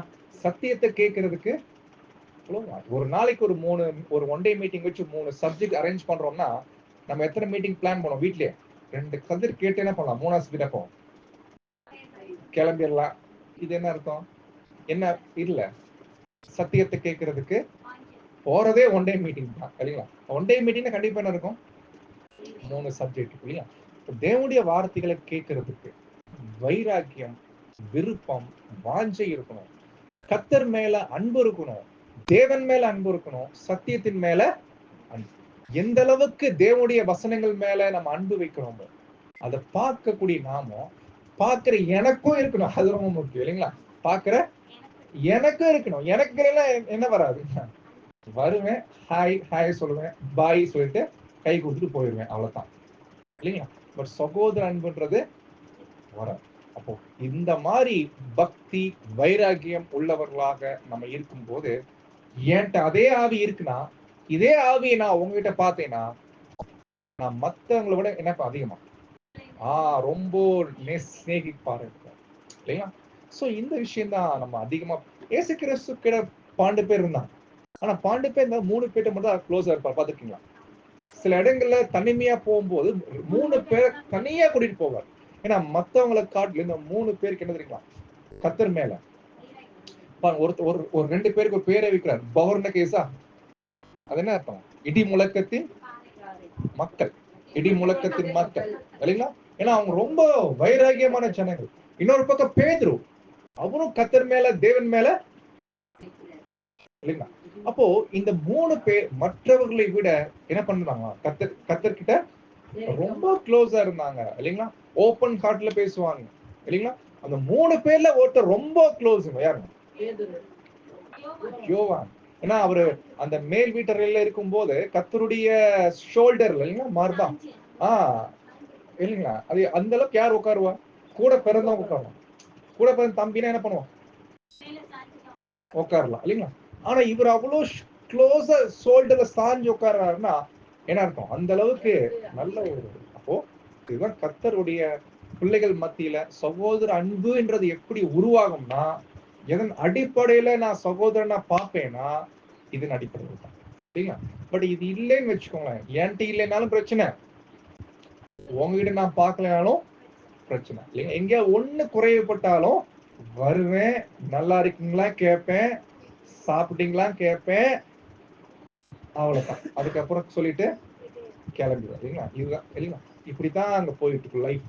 ஆனா இது இல்லைங்க, சகோதர சிநேகம், தேவ பக்தியோட அடுத்து என்ன வரணும்? சகோதர சிநேகம். இந்த சகோதர சிநேகத்துல நம்ம எந்த அளவுக்கு வளர்றோமோ அதை பொறுத்து தான் அடுத்த லெவல் இருக்குது ஜீவன் கொடுக்கிற அன்பு. பட் இந்த சகோதர சிநேகத்திலேயே நமக்கு சரியா பிடிக்கலன்னு வச்சுக்கோங்களேன், அங்க போகாது. சரி விட்டு அடுத்த பாயிண்ட் வந்துடலாம். இப்ப கூட பிறந்தவங்களா இருந்தாலும் சரி, ஏதோ சில நேரங்கள்ல கூட பிறந்தவங்க மத்தியில் என்ன வந்துருது தெரியுமா? சில விரிசல் வந்துருது இல்லைங்களா? சில விரிசல் வந்துருது, அப்புறம் என்ன வந்துருது? சில கசப்பு வருதா இல்லைங்களா? அப்போ இதுல வருதுன்னா கண்டிப்பா எங்கேயும் வரும், இங்கேயும் வரும். அப்போ இங்க வரும்போது கண்டிப்பா சகோதர சகோதரிகள் மத்தியில கூட விரிசல், சில கசப்புகள் வரும். காரணம் என்ன? என்ன காரணமா இருக்கும் தெரிஞ்சு பார்க்கும் ஒரு சில காரணம் பார்க்கலாம். ஒரு முதல் காரணம் என்ன சொல்றாங்கன்னா, என்ன காரணத்தினால சகோதர அன்பு நமக்குள்ள குறைய ஆரம்பிக்குது? சகோதர சிநேகம் முன்னாடி இருந்த அந்த சகோதர சிநேகம் என்ன ஆகுது? போக போக பாருங்க, ட்ரூத்துக்கு எல்லாம் ஒன்னா வந்த பின்னாடி அப்பெல்லாம் எப்படி இருக்கும் இல்லைங்க? ஒன்னா அப்பெல்லாம் பாத்தீங்கன்னா நாங்களாம் பண்ணும்போது சாப்பாடுல வீட்டுல தானே போயிடும், கொண்டு போயிடுவோம் இல்லையா? ஹால்ல உட்காந்து எக்லீஷியா முடிஞ்ச பின்னாடி வட்டமா உட்காந்து சாப்பாடு என்ன பண்ணோம், நம்ம உட்காந்து ஷேர் பண்ணிட்டு அன்பை பரிமாறிட்டு இல்லைங்களா? அப்படிதான் அதுக்கப்புறம் உட்காந்து டிஸ்கஷன் பண்ண ஆரம்பிச்சோம் இல்லைங்களா? அப்படிதான் போயிட்டு இருந்துச்சு. ஆனா பின்னாடி போக போக என்ன என்ன கட் ஆச்சு? அதுக்கப்புறம் சாப்பாடு கட் ஆயிடுச்சு, வெறும் மீட்டிங் மட்டும் தான். அது கொரோனாக்கு அப்புறம் மீட்டிங் என்ன ஆயிடுச்சு? கட் ஆகி ஆன்லைன்ல போயிருச்சு இல்லைங்களா? எல்லாம் ஆன்லைனுக்கு வந்துருச்சு. அப்ப இப்படித்தான் சகோதர அன்பு என்ன ஆயிருக்குங்களாமா, அப்படியே போயிடுது. பட் இதுக்கு என்ன காரணம்? என்ன விஷயம், எதனால சகோதர அன்பு குறையுது? சில காரணம் இருக்குது. ஒரு காரணம் என்னன்னா, பொதுவாவே நம்ம எல்லாரும் பாத்தீங்கன்னா ஒரு விஷயத்த ஒரே மாதிரி யோசிக்கிற ஆட்கள் கிடையாது இல்லைங்களா? ஒரு விஷயத்த அணுகிறது, ஒரு விஷயத்த யோசிக்கிறது, திங்க் பண்றது ஒரே மாதிரி திங்க் பண்ணுவோமா? நான் ஒரு ஒரு பார்வை பார்ப்பேன், நீங்க ஒரு பார்வை பார்ப்பீங்க. அப்ப என் பார்வை உங்க பார்வை என்ன ஆயிருதுங்க, முரண்பாடு வருதுன்னா அப்ப என்ன வந்துடுது உங்களுக்குள்ள? ஒரு கிளாஷ் ஆயிடுது இல்லைங்களா? அப்போ இந்த மாதிரி நம்ம சிந்திக்கணும். எப்போதுமே என் பார்வையில தான் நான் பார்க்கணும்னு சொல்லக்கூடாது. எல்லாருடைய பார்வையில இருந்து என்ன பண்ணணும், பார்க்க கத்து. எப்போதுமே என்னுடைய பார்வையில மட்டுமே நான் பார்த்துட்டு இருந்தேன்னா மத்தவங்க பண்றதுல என்னதான் தெரியும், தப்பா தான் தெரியும் இல்லைங்களா? மத்தவங்க பார்வையில ஒரு காரியத்தை பண்றாங்க, அது நமக்கு குறைவா இருக்கு இல்லைங்களா? குறைவா இருக்குன்னா அவங்க பார்வையில் அது எப்படி பண்ணாங்க, அது ஏன் அவங்களுக்கு குறைவா தெரியல? இது யோசிக்கணும். அப்போ எல்லாரும் பலவீனமான ஜனங்கள், எல்லாருக்கும் பலவீனம் இருக்குது. எல்லோரும் ஒரே லெவல் மூளை பலம் பெற்றவர்கள். எல்லாரும் வீக்னஸ் இருக்குங்க. சில திங்கிங்ல குறைவு இருக்கும், சில பேருக்கு ரொம்ப ஹை திங்கிங் இருக்கும். எல்லாம் சமமானவர்கள் இல்ல. அந்த பார்வை பார்த்துட்டோம்னா மற்றவர்கள் செய்யக்கூடிய பலவீனங்களை செய்யக்கூடிய காரியங்கள் நமக்கு என்னவா தெரியாது, பெருசா தெரியாது இல்லைங்களா? சரி, ஒண்ணு இல்லை. இப்ப வீட்லயே பாத்தீங்கன்னா நீங்க சமைக்கிற மாதிரியே மத்தவங்க சமைப்பாங்க. இப்ப மத்தவங்க சமைக்கிறது உங்களுக்கு உப்பு சரியா போடல, நமக்கு என்ன அந்த கோவம் வருதா இல்லையா? எப்படி ஏன் எப்படி பண்ணீங்க இல்லைங்களா? அப்படி பார்க்க கூடாது. என் பார்வையிலேயே பார்த்தோம்னா மத்தவங்க பண்றது எல்லாமே தப்பாத்தான். அந்த மாதிரி இது முதல் காரணம். ரெண்டாவது காரணம் என்ன கேட்டீங்கன்னா, மிக முக்கியமான காரணம், அதுக்கு ஆங்கிலத்தில் சொல்லுவாங்க, மிஸ் அண்டர்ஸ்டாண்டிங், அப்புறம் மிஸ் இன்டர்பிரிட்டேஷன். மிஸ் அண்டர்ஸ்டாண்டிங், மிஸ் இன்டர்பிரிட்டேஷன்னா ஒரு விஷயத்த சொல்ல தெரியாம சொல்றோம். நான் சொல்ல வந்த விஷயம் ஒண்ணு, ஆனா நான் சொன்ன விதமே தப்பா போச்சு இல்லைங்களா? பட் அது என்ன ஆயிருது பின்னாடி? அப்போ இது சில நேரங்கள்ல கண்டிப்பா சகோதரர்களுக்கு ஒரு விரிசல். ரெண்டாவது விஷயம், மத்தவங்க சொல்றத தப்பா புரிஞ்சுக்கிறது, மிஸ் அண்டர்ஸ்டாண்டிங். அப்போ சொல்ற விஷயத்த தப்பா சொல்லிடுறது, அதே போல கேட்ட விஷயத்த தப்பா புரிஞ்சுக்கிறது. சோ இது கூட பாத்தீங்கன்னா மிக முக்கியமான ஒரு காரணம், சகோதரர்களுக்குள்ள விரிசல் வர்றதுக்கான ஒரு காரணமாக அங்க இருக்கு. அப்போ சகோதர சகோதரிகளே, இந்த மாதிரி நம்ம கண்டுபிடிக்கிறோம். கண்டிப்பா இந்த மாதிரி சகோதர மத்தியில சில விரிசல்கள் வரும், வராமல் இருப்பது கூடாது. ஆனா கண்டிப்பா இதெல்லாம் எப்படி மேற்கொள்ளலாம், எப்படி மேற்கொள்ளலாம் கிட்டா நம்ம கர்த்தர் இயேசு கிறிஸ்து சொல்லி கொடுத்த ஒரு பாடம், அதை படிக்கலாம். மத்தேயு 18ஆம் அதிகாரம்,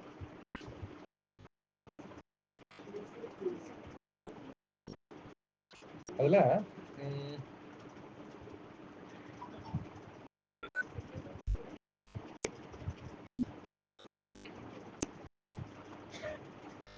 15ஆம் மத்தேயு 18ஆம் அதிகாரம் 15ஆம் வசனம் முதல், உன் சகோதரன் உனக்கு விரோதமாக குற்றம் செய்தால்.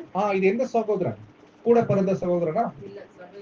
சபையில நீங்க யாரெல்லாம் சகோதர சகோதரியா பாக்குறீங்களோ அவர் யாராவது உங்களுக்கு விரோதமாய் தப்பு பண்ணாருன்னா, விரோதமாய் தப்பு பண்றதுன்னா என்ன?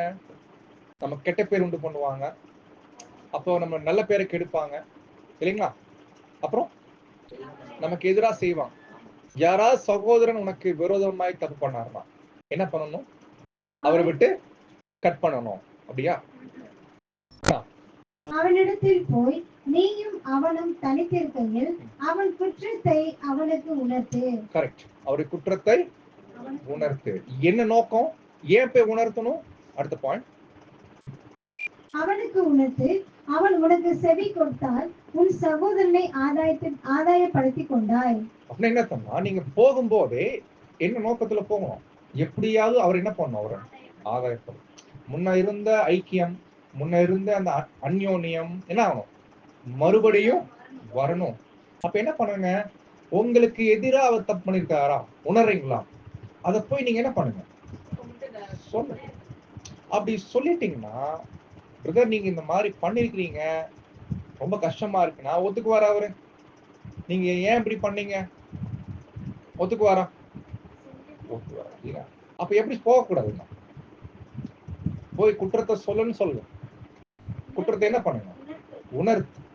குற்றத்தை சொல்றது வேற, குற்றத்தை உணர்த்துறது வேற. நமக்கு என்ன இதுதான் ஈஸி? குற்றத்தை சொல்ற, நீ இப்படிலாம் பண்ண, இப்படிலாம் பேசினா அவங்க என்ன பண்ணுவாங்க? இன்னும் டென்ஷன் ஆகும். அப்படி செய்யக்கூடாது. அப்ப குற்றத்தை உணர்த்துறதுன்னா என்ன இல்லைங்களா? அப்போ அவர் பண்ண தப்ப நாம பண்ண மாதிரி போய் என்ன பண்ணணும்? பிரதர் நான் இந்த மாதிரி ஒரு காரியத்தை உங்களுக்கு எதிராக பண்ணிட்டேன் அப்படின்னு அவர் பண்ணதை என்ன பண்ணணும்? நம்ம பண்ணதா சொல்லி அப்படி சொன்னா அவர் என்ன பண்ணுவார்? என்ன பிரதர் இப்படி பண்ணிட்டீங்க? அப்ப என்ன பண்ணுவார் அவரு? அப்பதான் அவருக்கு சொல்லணும், பிரதர் நீங்க கூட என்ன பண்ணுங்க.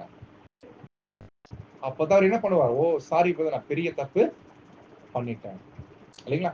இந்த டெக்னிக் நம்ம எங்க எங்க பாக்குறோம், பைபிள்ல பழைய ஏற்பாட்டுல நிறைய டெக்னிக் இல்லைங்களா.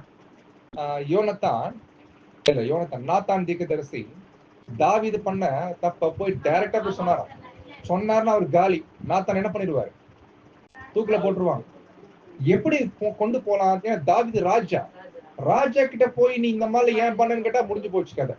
ஏன்னா அவரே மறைக்கிறார், பாவத்தை மறைக்கிறதுக்கு பிளானிங்ல இருக்கிறார், யாருக்குமே தெரியாது நினைச்சிட்டு இருக்கிறார். இப்ப திடீர்னு நாத்தான் வந்து இந்த மாதிரி நீ தப்பு பண்ணிருக்கேன்னு சொன்ன, போச்சுடா உனக்கு தெரிஞ்சு போச்சா, அவன் கதையை முடிச்சிடுவார்.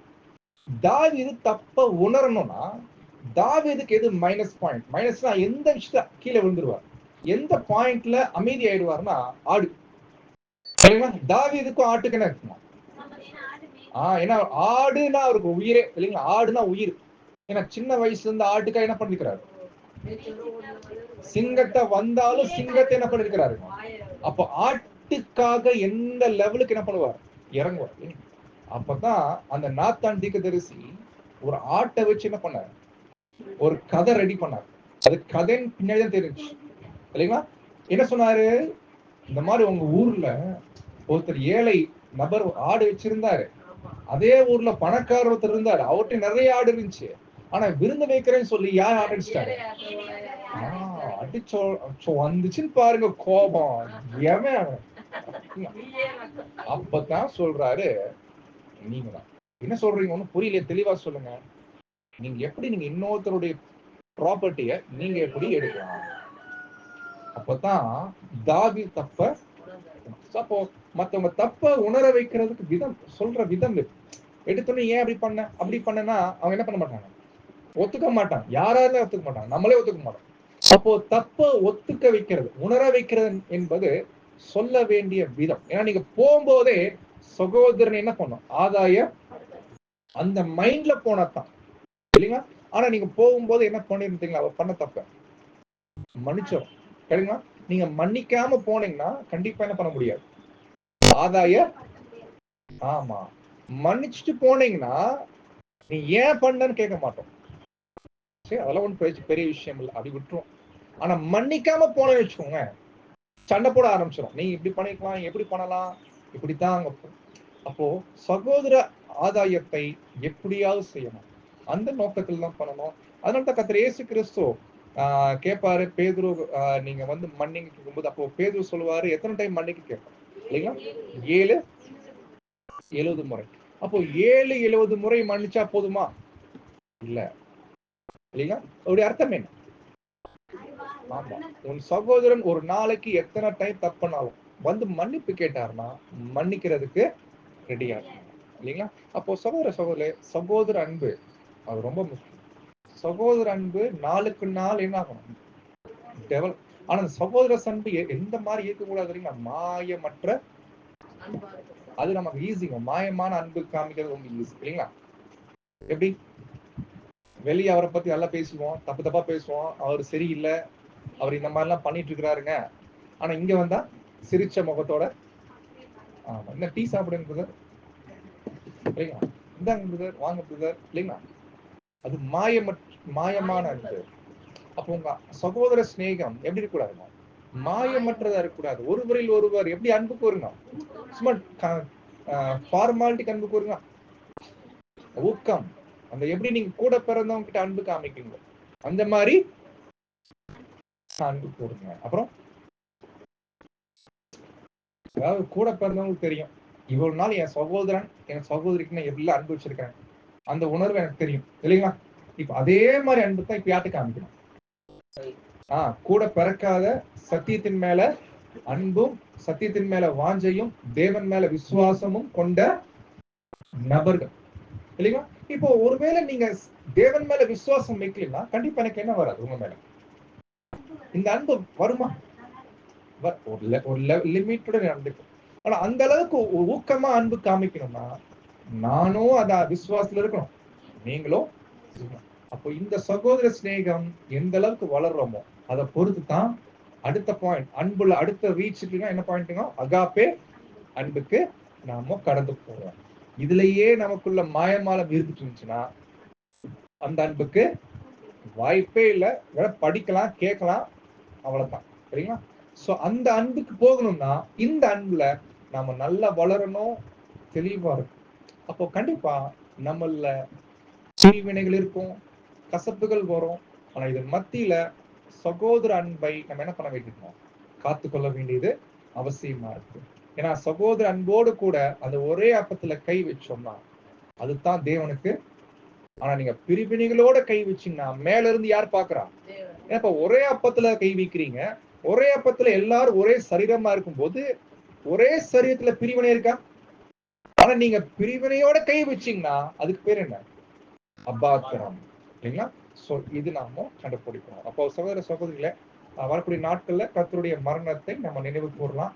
சொன்ன மாதிரி நிதானித்து கர்த்தருடைய சரீரம் மற்றும் ரத்தம் இன்னதென்று நிதானித்து நம்ம பங்கு பெறலாம். தேவன் தாமே காத்து கிருபை செய்வாராக. ஆமென்.